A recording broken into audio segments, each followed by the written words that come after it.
Hannah Ferris counted $63 she did not have, and she counted 3 children who did not know it. She counted on her knees, in the cold shadow of the church door, with a needle in her hand and another woman's Sunday hem laid across her lap. A penny a mend. 2, if the tear was cruel. Her own children stood out on the step in coats gone thin at the elbow, and she had turned so they could not see her lips move over the arithmetic. She did not let them see her count. That was the one dignity she had left, and she held it like a coal. Then she rose, and she folded the mended hymn, and she carried it home along a road she would soon cross to make an offer that a whole town would laugh at. She walked to the Creel fence and looked at the bruised apples rotting in the grass beneath his trees. Windfalls, hog feed. And she offered a full day of her needle for the fruit he was letting spoil. And a man on the Saturday street, holding her dead husband's note in his fist, said it out loud so 40 people could hear. A widow's needle won't cover a dead man's debt. Mrs. Ferris. 2 mornings later, a wagon turned down her lane. Not a basket of apples. 6 young trees and a hired man with a spade, sent to plant them in her own poor ground. And she stood in her doorway and could not understand why. If you believe love is built with 2 pairs of hands, this story is for you. Before we go on, if a story like this is why you're here, subscribe to the channel so the next one finds you. And do me one small kindness. Comment the town you're watching from tonight. I want to see how far down the river this story travels. Now, let me take you back to the beginning of it. Coyle's Landing sat low in the Missouri River bottoms, where the land was black and rich and cheap, because every few springs the water came up and took what it pleased. In the year 1880, it was a town of maybe 400 souls. A church, a general store, a blacksmith who was slowly going deaf, and a spring market on Saturdays where the whole county came to trade eggs for thread and gossip for gossip. Hannah Ferris had been a widow for 11 months. Thomas Ferris had been a good man and a poor one. He had left her 3 things: 40 acres of river bottom ground down where the soil was best and the flood came worst, 3 children, and a store note for $63.50 owed to Harlan Pike, due on the 1st of April 1881, less than a year away, that date. She felt it the way you feel a change in the weather in an old wound. The children were Samuel, who was 11 and trying to be a man before his time, Letty, who was 8 and still sang when she thought no one heard, and Nan, who was 5 and who did not remember her father's face, and who Hannah prayed would at least remember being warm. They ate. That was the plain fact she clung to. They ate, most days.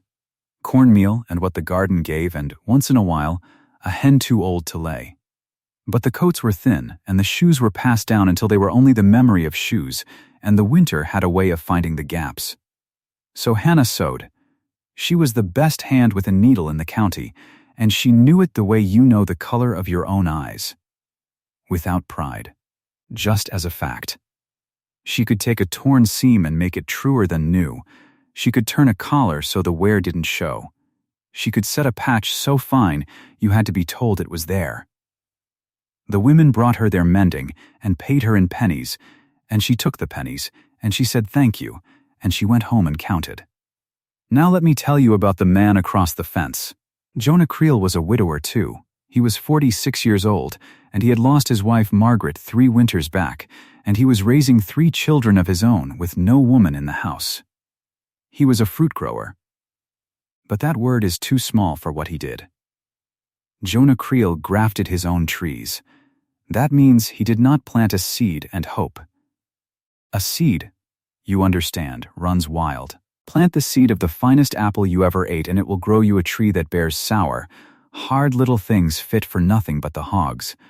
The seed forgets its mother. So a man who knows fruit takes a cutting from a tree that bears true, and he binds it into the trunk of a young rootstock, and he wraps the wound, and he waits. And the tree grows up bearing the exact apple he chose. Every time. For decades. Jonah Creel thought in decades. That was the whole of the man, if you knew how to read him, and almost nobody did. He had a way about him that the town found cold. He did not laugh easy. He did not court. At the church socials he stood at the edge and did not eat, and folks said he was proud, and they were wrong. But nobody troubled to learn how wrong. He also had a stand of old apple trees near the road, and every autumn the wind knocked down more fruit than he could use. Bruised apples. Windfalls, they lay in the grass and went soft and brown, and he let his hogs have them, because that was what a windfall was for. One Sunday in the spring, he was standing at the back of the church when the service let out, and he watched Hannah Ferris settle on the step and take a stranger's torn hem across her knee and mend it right there, faster and truer than any hand he had ever seen. He watched the needle go in and out. He said nothing at all. But he was measuring her. And no living soul knew it, least of all Hannah. Now hold on to that. Because it matters more than you can yet guess. It was a Saturday in April when Hannah made her offer. She had passed the Creel place 100 times. She had seen the old trees by the road and the bruised fruit in the grass beneath them, and every time some careful, hungry part of her did a small sum. A bushel of windfalls, she thought. Stewed down. Dried on the roof. It might feed the children a week. Maybe more if she was sparing, and she was always sparing, but she would not take charity. That she could not do, so she would offer work for it. Fair trade. A day of her hands for fruit he was throwing to the pigs. She waited until she saw him at his fence, mending wire, and she gathered herself and crossed the road with her chin up. "Mr. Creel," she said. He looked up. He had a plain, weathered face and eyes that took their time. "Mrs. Ferris, I'll not waste your morning," she said. "You've apples going to rot under those trees. Windfalls, I've seen them. And I've a needle that's counted the best in the county, and I don't say that to boast. I say it because it's the only coin I've got." She drew a breath. "So I've come to ask you plain. A day's mending for the windfall apples you leave to rot?" There she had said it, her whole offer, laid out in the open. A day of her life for the fruit he gave the hogs. Jonah Creel looked at her for a long moment, long enough that she felt the color come up in her face, and thought, he's going to say no. And worse, he's going to say it kindly. But he did not say no. He did not say yes, either, he said. "I'll think on it." And that was all. He went back to his wire. And Hannah walked home not knowing whether she had been refused or not, and turning the strangeness of it over the whole way. She should have felt lighter. She had asked, and she had not been laughed at to her face. But something in the way he'd looked at her, like a man reading a page, sat crossways in her chest. She did not have long to sit with it. Because that same Saturday, on the street outside the general store, Harlan Pike found her. Pike was the storekeeper, and he was the man who held her note, and he was the sort of man who could make a kindness feel like a hand at your throat. He was well-fed and well-dressed, and he smiled a great deal. He came out onto the plank walk with her account book, and he said her name loud enough to turn heads. Mrs. Ferris, the Saturday street was full. Wagons and horses in half the county come to market. 40 people at least, close enough to hear, and Pike knew it. He always knew his audience. "I've been going over the books," he said, and he tapped the page with one soft finger. "Your Thomas's note. $63.50, due the 1st of April next year." He shook his head, slow and sorrowful, the way a man does when he's enjoying himself. "That's a great deal of money for a woman alone, Mrs. Ferris. A very great deal." "I know what I owe, Mr. Pike," she said. Quiet. Steady. "Do you?" He smiled.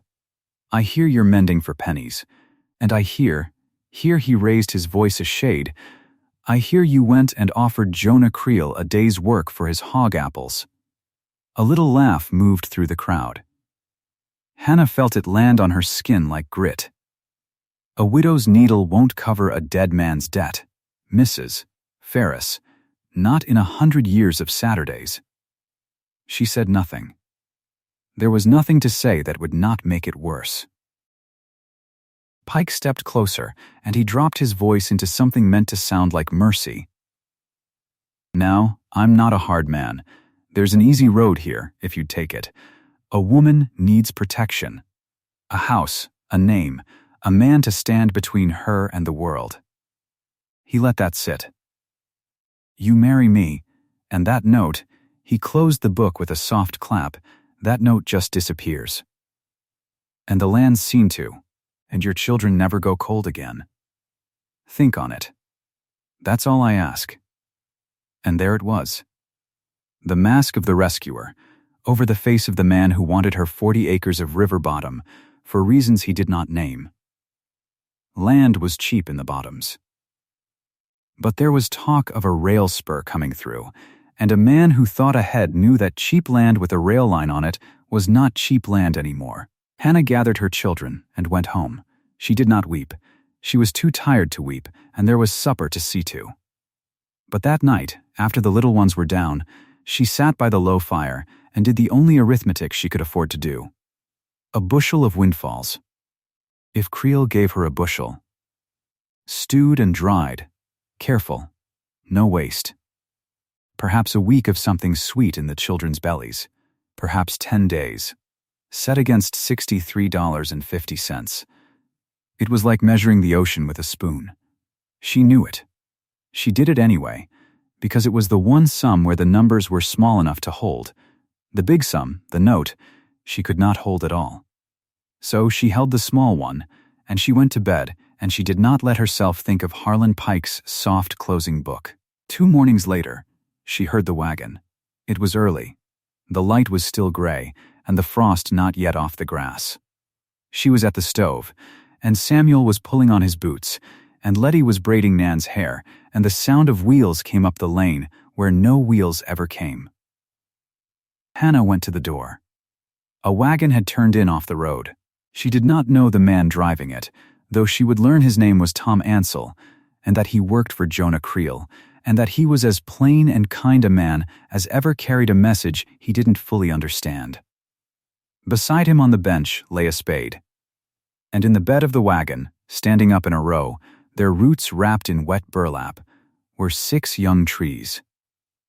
Not apples in a basket. Trees. Tom Ansell touched his hat. Morning, Mrs. Ferris, Mr. Creel sent me. Said to set these 6 in your ground, down in the good bottom soil if you've got a low corner that don't flood too hard. He climbed down and hefted the spade like it was the most natural thing in the world. Said you'd know the place, or I'm to help you find it. Hannah stood in the doorway, with her hand on the frame. By now the neighbors were on the road. It was morning, and folks were moving, and a wagon full of young trees turning down the widow Ferris's lane was a thing worth stopping for. She saw them slow.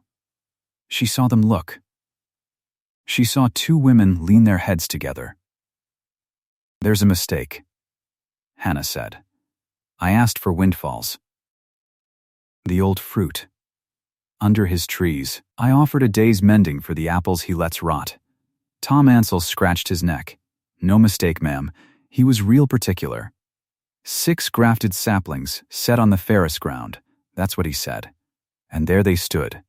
6 young trees, roots damp and dark, in the bed of a wagon, in her own poor lane, with the whole road watching. She should have felt gratitude. That is what the moment asked for. That is what any easy heart would have felt. Hannah felt fear. Because she could not do the sum. She could not do the sum that Jonah Creel had done in a single breath standing at his fence. She saw 6 trees.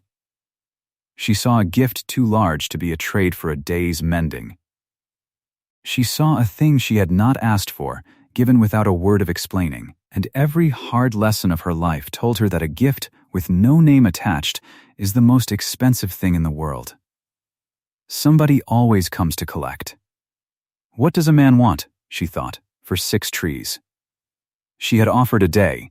He had answered with something she could not measure and could not repay. And a debt you cannot name is worse than a debt you can. She knew what she owed Pike. $63.50, due the 1st of April. That was a wall, but it was a wall she could see. This was fog. "Take them back," she nearly said. But Tom Ansell had already carried the first one to the low corner of the bottom field and set his spade against the black earth and put his boot to it, and the neighbors were watching. And to send a man away with 6 trees in front of the whole road would be its own kind of scene, its own kind of shame, and she had had enough shame on the Saturday street to last her the year. So she let him plant them. She stood at the edge of the field with her arms crossed against the cold, and she watched a stranger set 6 young trees in a row in her ground. And she did not thank him, because she did not know what she was thanking him for, and she was afraid it was a bill she'd be paying the rest of her life. When the last one was in, and the earth firmed around it, Tom Ansell wiped his hands and touched his hat again, and climbed up on the wagon. "He said to tell you they're keeping varieties," he offered, as if that meant something. "Said you'd understand later." Then he was gone, and the road emptied, and Hannah stood alone in her field, with 6 saplings and a cold coming down her spine that had nothing to do with the frost. Now here is where the story goes quiet. And the quiet lasted 11 weeks. Hannah did not speak to Jonah Creel. She saw him at church, and she kept her eyes on her hymnal. She would not go near his fence. She had asked for windfalls and been answered with a mystery, and the only way she knew to hold her dignity was to owe him nothing more, not even a conversation. And Harlan Pike, God help him, would not let it lie. He had a genius for poison, Pike did. He never said a hard thing outright. He only wondered aloud, on the plank walk, where women could hear. 6 trees, he'd say, weighing a sack of flour, shaking his head with that sorrowful smile. Now what does a man want, do you suppose, for 6 trees and a hired man's day? A widow ought to be careful what she takes from a man. Things given free have a way of being collected, and the women would carry it home, and it would grow legs. And by the 3rd week it was all over Coyle's Landing that Jonah Creel had bought himself a claim on the widow Ferris, and everyone knew what a man wanted for 6 trees. It reached Hannah, of course. Gossip always reaches the one it's about, last and hardest. And one gray afternoon she came near to walking down to that low corner and telling Tom Ansell, or telling anyone, to dig them up and haul them off and let her be free of the whole shameful business. She stood at the edge of the field with the wind coming off the river, and she looked at the 6 little trees leafing out, and she almost did it. She did not do it. She could not have told you why. Something in her would not tear a living thing out of the ground to spite the tongues of Coyle's Landing. So the trees stayed, and the silence went on. But in the silence, small things kept happening. At church, of a Sunday, Jonah Creel would come near her children in the yard. He never made a show of it. He would crouch down to Nan's height, and out of the deep pocket of his coat he would take an apple, a real one, sound and sweet, and kept somehow all through the spring, firm as if it were fresh off the tree, and put it in her small hands. Then one for Letty. Then one for Samuel, who was too old to be pleased, and was pleased anyway. 3 apples, one for each child, every Sunday. And not one word to their mother. He would rise and touch his hat and move on. Hannah watched this and did not know what to make of it. A man who wanted something from a woman flatters the woman. He does not quietly feed her children and walk away. Then there was the gate. Her gate latch had been broken since the winter. Thomas had meant to fix it, and then Thomas had died, and it hung crooked and would not catch, and she'd tied it with a bit of twine. One morning she went out, and the twine was gone, and the latch was mended, set true. Better than new, the way she set a seam. She had not asked. She had not seen it done. It was simply, one day. Right? And then there was the straw. It was early summer when it appeared, a great heap of clean mulch straw, left at her fence line by the low field. No note. But she was a farm woman, whatever else she was, and she knew straw when she saw it, and she knew that young trees want their roots kept cool and damp through the first hard summer, and that a mulch of straw is exactly the thing. He had not told her to use it. He had only put it where she could not miss it, where the trees were, where a person with sense would know what it was for. Every object he sent was the correct object. That was the thing that began, against all her will, to work on her. Not flattery, not words. The right thing, at the right time, left without a signature, as if the sending of it were payment enough, and she began to notice something else. A small thing. At the church socials, when the tables were laid and the whole congregation ate together in the yard, Jonah Creel stood at the edge and did not eat. He would fill a plate for his children. He would see them fed. But he himself took nothing and stood apart, and his face when he thought no one was looking was the face of a man remembering a table that used to have someone at the other end of it. Margaret, Hannah thought.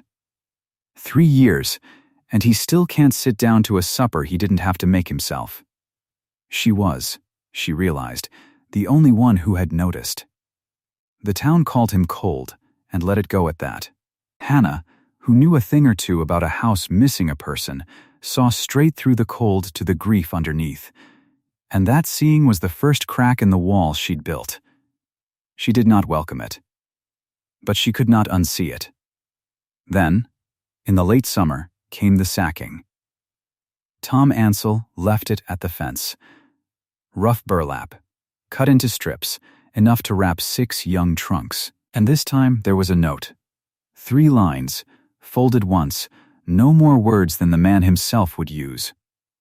Wrap the trunks come the first hard cold. Rabbits will girdle a young tree in one winter night and kill it dead. Cut back the water sprouts in the still of February, not before. That was all. No greeting, no name. Just the correct instruction, at the correct time, for the thing he had given her, and she had never learned to keep. Hannah stood at her fence and read it 3 times. Rabbits will girdle a young tree in one winter night and kill it dead. She had not known that. And she saw, suddenly and coldly, that she had 6 living things in her care that she did not know how to keep alive, that a hard winter, or a hungry rabbit, or a mistake she didn't know she was making could kill them, and she would not even know why. And for the first time it occurred to her that a gift you cannot keep alive is a grief waiting to happen. And that maybe, the man had sent the sacking not to bind her closer, but simply because a tree wants sacking, and he could not bear to watch a good tree die of ignorance when a strip of burlap would save it. She wrapped the trunks. She did it as fall came on, careful, the way she did everything with her hands. And she cut no sprouts, because it was not February. And then the first hard frost came.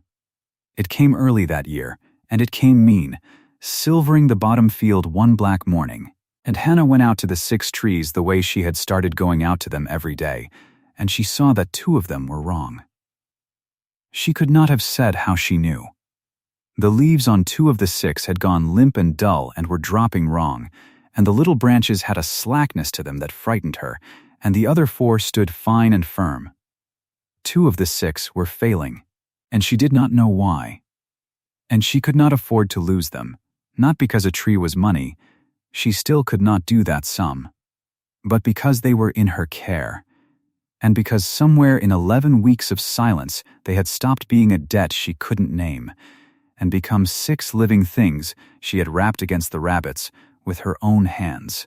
She stood over the 2 failing saplings in the frost, and she felt something she had not let herself feel since the wagon turned down her lane. She felt that she needed help, and that there was exactly one man in the county who could give it, and that she had not spoken to him in 11 weeks, and that half the town believed she was his for the price of 6 trees, and that to walk to his farm now and ask him anything would be to hand every whispering tongue in Coyle's Landing the very thing they were waiting for. She stood there a long time in the cold. Then, She went inside. She got the children their breakfast. She set Samuel to watch the little ones. She put on her good shawl, the one she saved, and she wound it tight against the wind. And she walked out of her yard and down the lane and onto the road, and she turned toward the Creel farm, 2 miles off, with her chin up and her heart going hard. She walked the whole 2 miles, past the church, past the store, where she felt eyes on her back, and did not turn. Down the river road to where his good high ground began, and his orchards ran in their straight true rows, tree after tree after tree, all of them bearing, all of them planted by a man who thought in decades. She found him in the near orchard, up a short ladder, doing something careful to a branch. He saw her coming. He came down. They stood facing each other in the cold, the widow and the widower, with 11 weeks of silence and a whole town's worth of gossip standing in the air between them. He waited. He was a man who could wait forever. And he did not make it easier for her, though later she would understand he simply did not know how. Hannah Ferris had come to say a hard thing, and she had promised herself on the long walk that she would say it plain and get it over with. But when she opened her mouth, what came out first was not the thing she'd planned. What came out first was his name. His given name, the name she had never once used, the name that meant the wall was down, the name that told him more than any speech could have. Jonah, she said. And she watched something move behind his weathered face that she had never seen there before. 2 of the 6 are dying, she said. And I don't know why. And I can't save them, because you never taught me how. She lifted her chin against the shame of it and the cold and the 2 miles she'd walked to be there. I'm asking you. Teach me to keep them alive. All of them. I don't care what the town says a woman like me is asking a man like you. Teach me the trees. The wind came off the river. Somewhere behind him the long rows of his orchard stood bearing in the frost, and Jonah Creel looked at her the way he had looked at her once across a church, and once across a fence, like a man reading a page he had been waiting a long time to turn. For a long moment he did not answer with words. He turned and looked at the 2 miles she had walked, the frost still white in the low places, and then he looked back at her. Come, he said. I'll show you the ones I lost first. That was not what she expected. She had come to be taught how to save. He walked her instead to a far corner of his own ground, past the bearing rows, to a place where 3 young trees stood dead in a line. Their bark was gone in a ring near the base, clean gone, all the way around. Rabbits, he said. One winter night. They eat the bark in a circle, and the tree can't carry water up past the wound. It looks fine in the morning. It's already dead. It just doesn't know yet. Hannah stared at the girdled trees. That's what's killing mine. Maybe. Or maybe you've got standing water at the roots. Or the graft took poorly. We'll walk your ground and read it. He said we, as if it were nothing. As if they had always been a we. A tree tells you what's wrong if you know the marks. Nobody's born knowing. I killed 40 trees learning. These 3 are this year's tuition. She had come braced for his coldness. She had not been ready for this. For a man who counted his own dead trees out loud to a woman, so she would not feel like a fool for losing 2. Why grafted? She asked. It had been in her the whole 11 weeks. Tom said grafted. Why does it matter? Jonah crouched by one of the dead saplings and put his thumb on a knot low on the trunk, a place where the wood changed, where one kind of tree had been bound onto the root of another and had grown together into a seam. Plant an apple seed, he said, and you don't get the apple you ate. You get a wild thing. Sour, small, no telling what. Might be good in 100. The other 99, the hogs won't finish them. He tapped the seam. A graft is a cutting off a tree you already trust. You bind it to a strong root. It bears true. Same apple, every autumn, for as long as the tree stands. The 6 on your ground aren't a gamble. They're a promise. Every one of them will bear the apple I chose. And you chose. Keeping apples. He stood, and his knees cracked, and he did not apologize for being 46. Not the pretty ones. The pretty apple's a liar. It's beautiful the first week of September and rotten by the first week of October. A keeping apples plain. Missouri Pippin, Winesap, Ben Davis, Rome Beauty. Jonathan, Willow Twig. Homely, most of them. But you put one in a cool cellar in October and it's still sound in February. Still sound when the snow's high and there's nothing else. That's the apple that feeds a child in the hungry part of the year. Hannah stood very still. She was doing arithmetic now, too, slowly, the way a person learns a language. Windfalls feed you once, she said. Windfalls feed you once, he agreed. These feed you in the month you're most afraid. They walked her ground that same afternoon. He came without being asked, the 2 miles, and Tom Ansell behind him with the spade. Jonah knelt at the 2 failing saplings in the low corner and read them the way he'd promised. He put his hand flat on the soil. Water sits here, he said. Feel it. Cold and heavy. The roots are drowning slow. He looked up at her. We'll open a shallow trench, there to there, and lead the wet away toward the ditch. And we'll heap dry earth on the crowns. It's late to do it. But late's not never. Not yet. They worked until the light went. Hannah with her sleeves pushed back and the cold biting her wrists, Jonah beside her, Tom cutting the little channel with the spade. Samuel came out and worked without being told, 11 years old and trying to be a man, and Jonah handed him a task and called him by name and did not once make him feel small.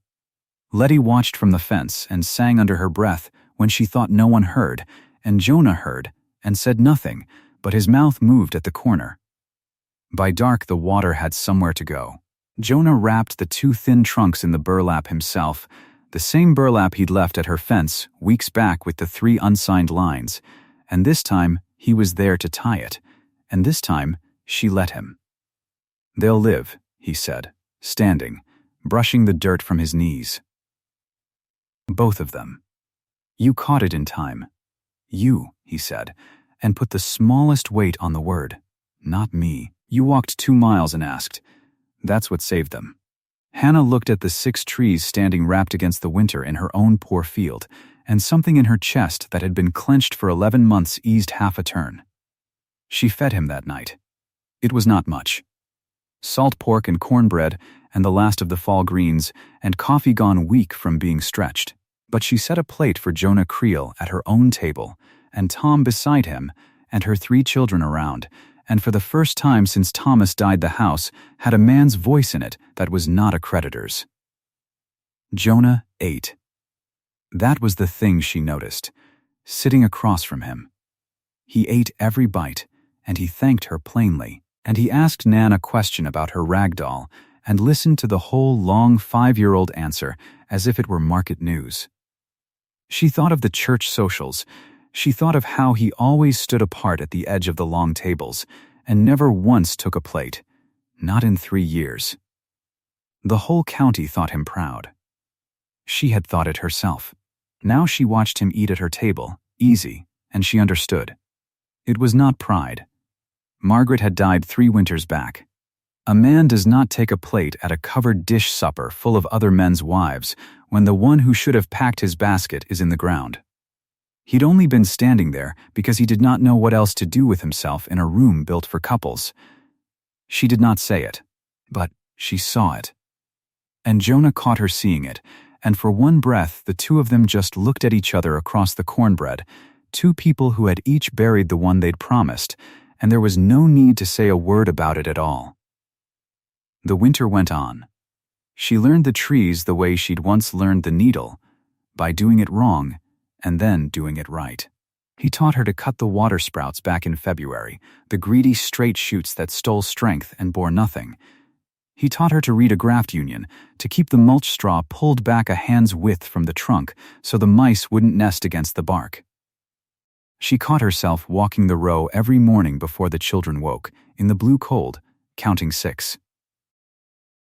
And through it all he never once said a courting word. He brought apples in his coat to church, a sound-keeping apple for each of her 3, Sunday after Sunday, pressed into their hands with a nod. He mended things around her place that she hadn't asked mended. The gate latch. A hinge. He did it the way another man might have brought flowers, except it lasted, and flowers don't. Harlan Pike watched all of it. He came to church too, and he stood on the steps, and he said his piece to whoever would stand near enough to hear. 6 trees, he'd say, soft, shaking his head like a man grieved by the ways of the world. What does a man want back for 6 trees and a hired hand and a winter of mending her fences? A widow ought to think on that. A widow with 3 young ones ought to think hard on what's being bought. It reached her, the way such things are built to reach her. And there was a night in January she nearly told Tom Ansell to bring the spade and dig the 6 trees up and cart them back to Creel's ground, and be done, and owe no man anything she could not name. She went out to the low corner in the dark to say it to herself first. 6 trees, wrapped in burlap, standing patient in the frost, feeding nobody yet, costing her nothing but the gossip of a small man. She did not dig them up. It was December's end when she finally asked him. They were in the low corner, both of them, and the 2 saved trees had put out the faintest swell of bud at the tips, the promise of leaf, still months off but there, alive, and she could not hold it in any longer. "Why did you do it, Jonah?" She said it plain, the way he liked things said. Not the apples. The trees. A bushel of windfalls I could have thanked you for, and been square. But 6 grafted trees, and a man to set them, and a whole winter of your time. Pike says nobody gives that for nothing. Tell me what it's for. I have to know what I owe. Jonah Creel was quiet a while. The river moved somewhere below them in the dark. You don't owe anything, he said. And Pike's wrong, but not the way you think. He thinks I was being generous. I wasn't. He turned and faced her full. I wasn't being generous, Mrs. Ferris. I was doing arithmetic. Arithmetic. A basket of apples feeds your children once. A young orchard feeds them for 40 years. Cider, and fruit, and money at market, long after I'm in the ground, long after you are. You offered me a day's mending for 1 meal's worth of windfall. I looked at that trade and I couldn't make it. It was a bad trade. Not for me. For you. You were offering me your best skill for a week of stewed apples. He shook his head slowly. So I sent you a thing that pays for 40 autumns instead of 1. That's all it was. Not charity. Since I gave you the trade you should have asked for. Hannah's eyes stung, and she was angry at them for it. And what do you get? In your arithmetic. What's your side? And here the man who never explained himself. Explained himself. I've got 3 children and no wife, he said. 3 winters now. I'm not going to stand up in a church and pretty it up, because I'm no good at that and you'd see through it anyhow. So I'll say it the true way. He looked at her hands, the hands that mended. I watched you at that church, more than a year back before I ever spoke a word to you. You mended a stranger's hem faster and truer than any hand I ever saw. And I thought, there's the best needle in the county. And I've got children whose things go unmended, and a house that's got no one to hold it the way a good root holds a graft. He stopped. He made himself finish it. I don't want your land, whatever Pike wants. I don't want rescuing to do. I wanted the best hand with a needle in the county, and it turned out she was also the bravest woman in it, walking 2 miles in the frost to save 2 trees. I sent the trees because the trees were true, and I hoped, in time, you'd see I was too. Hannah Ferris stood in her own field and understood that she had been seen. Not flattered, not rescued. Seen, measured, the way he measured everything, and found to be worth 40 years. It was the one thing she had wanted her whole widowed life and could never once have brought herself to ask for. She did not answer him that night. She was not ready, and he did not push, because he never pushed. But something had changed in the low corner of the field, and both of them knew it, and neither of them named it, and that was exactly right. Then came the 1st of April, and the note fell due. Harlan Pike did not come to her house. He was too careful a man for that. He waited for Saturday, for the market street, for the same 40 souls who had heard him name her debt a year before. He wanted an audience for the taking, the same as he'd had for the shaming. He was on the store steps when she came, ledger open in his hands, and he raised his voice pleasant and loud. Mrs. Ferris. The Ferris note. $63.50, due today, the 1st of April, as your late husband signed it. He smiled at the gathering street. Now, I'm not a hard man. There's a kinder way, and I've offered it before, and I'll offer it once more in front of good witnesses. Marry me, and the debt's forgiven this hour. The land needs a man's hand, the children need providing, and a widow's needle, God love it, was never going to cover a dead man's debt. It was the same line, word for word, near enough.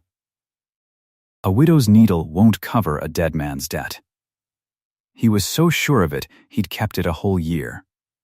Hannah Ferris stepped up onto the store steps. She was thin, and her coat was thin, but her back was straight, and she had learned some things in 11 months that Harlan Pike had never troubled to learn at all. You're right that a needle didn't use to cover it, she said, loud enough for the street. Let me tell you what a needle did instead. She reached into her basket and set a small, heavy poke of coin on Pike's own counter, where the whole street could see it. Through this winter, she said, I mended for half this county. Coats and burial suits and wedding hymns and every torn thing between. A penny a mend. 2 if the tear was cruel. I kept a book, same as you keep yours. It's all in there, every stitch, honest. She set a small ledger of her own beside the coin. $63.50. Mr. Pike counted twice, paid in full, today, the 1st of April, before these people.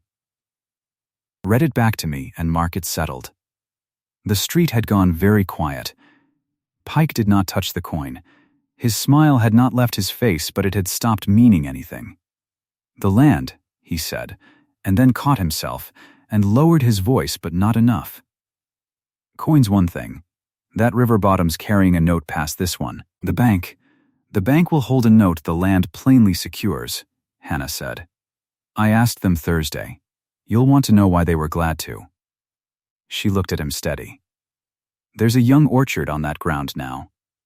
6 grafted trees, keeping varieties, set for this soil. The man at the bank rode out and looked at them and did the same arithmetic I finally learned to do myself. 40 acres of bottom with a bearing orchard coming is worth a great deal more than 40 acres of mud you meant to buy cheap for a rail spur. She let that sit. You sneered at those 6 trees all winter on these very steps. Those 6 trees are the reason you can't have my land at your price. Or any price. They made it worth keeping. Somebody in the street laughed. Not cruelly, the way people laugh when a thing they've watched all winter finally turns right side up.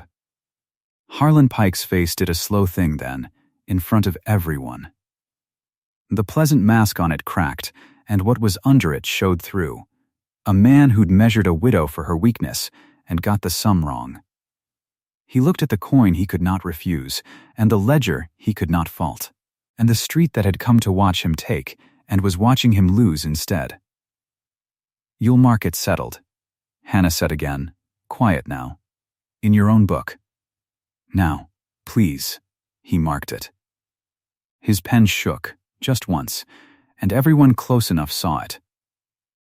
He wrote paid in full, 1st of April, 1881, and he turned the ledger so she could read it, because she had earned the right to make him. Near the front of the crowd stood the deacon's wife, who had whispered louder than most all winter about what a man wants back for 6 trees. She was looking at the ground. Then she looked up, and she said, not soft, so the ones around her would hear her take it back, "I said a shameful thing about you and that man. Hannah Ferris. Back in the winter. I want it known I was wrong." Hannah only nodded, but she heard it. The whole street heard it. And then Jonah Creel came up the street. He had not been there for the shaming a year ago. He was here now. He came through the gathered people plain in his work coat, and he stopped at the foot of the store steps, and he did not kneel, and he did not make a speech, because he was no good at speeches and everyone including Hannah knew it. "I'll say one thing," he said, and the street leaned to hear it, since Pike's had his say twice now. "He's been telling you all winter what a man wants for 6 trees, so I'll tell you myself, and save him the trouble." He looked up at Hannah on the steps. "I came for a needle," he said. "That's the truth, and it's no romance, and I won't dress it up. I watched this woman mend at church and I thought, there's the best hand in the county, and I've got children who need one.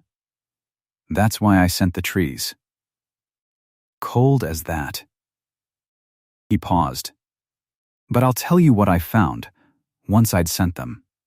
I found a woman who walked 2 miles in the frost to save 2 trees she thought she owed a stranger for.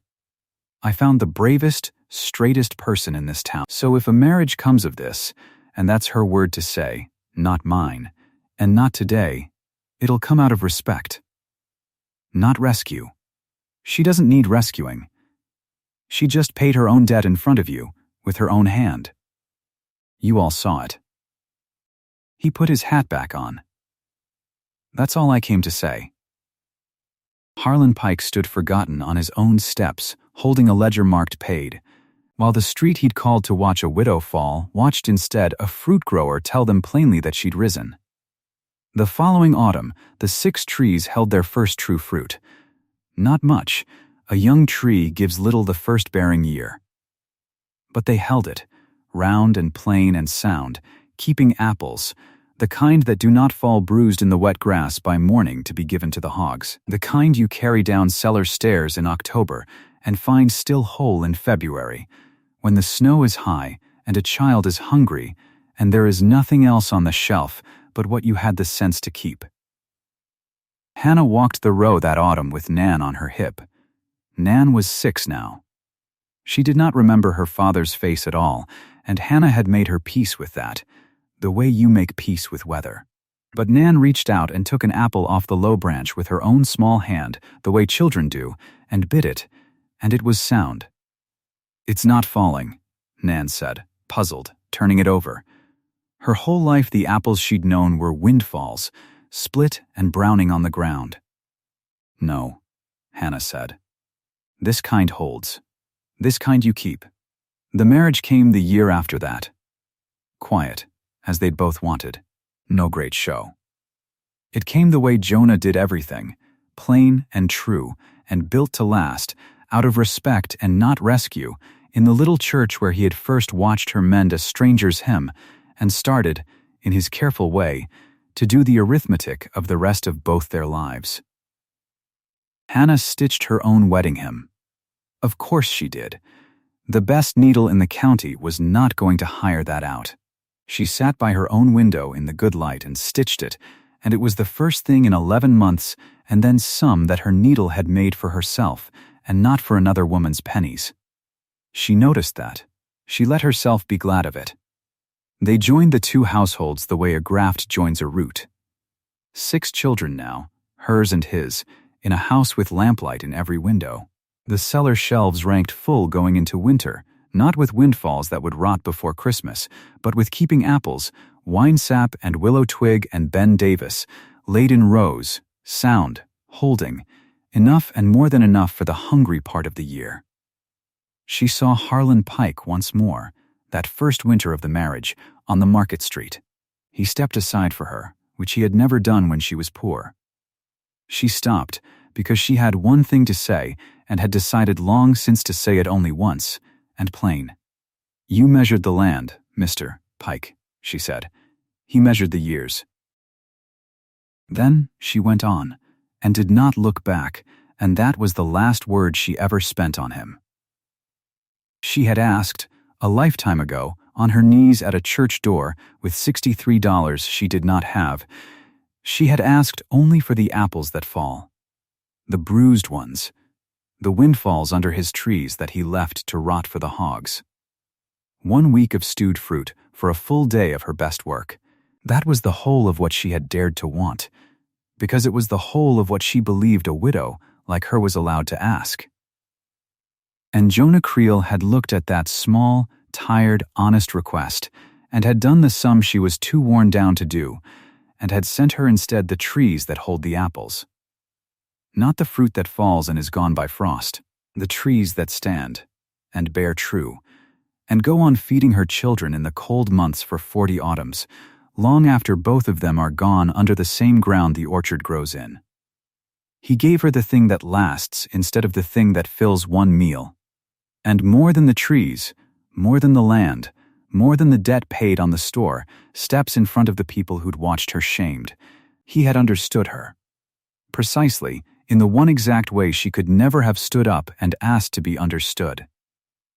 That, it turned out, was what she had been hungry for the whole long widowed year. Not rescue, not even the apples, just to be seen plain, and measured, and found worth the planting. 2 apples, if you want the whole of it. One that falls, and one that holds. She had asked for the one that falls. He sent her the one that holds them for 40 years. If you've got someone in your life who sends the trees when you only knew to ask for the apples, hold on to them, and comment the town you're watching from tonight. I'd like to know how far down the river this story's traveled.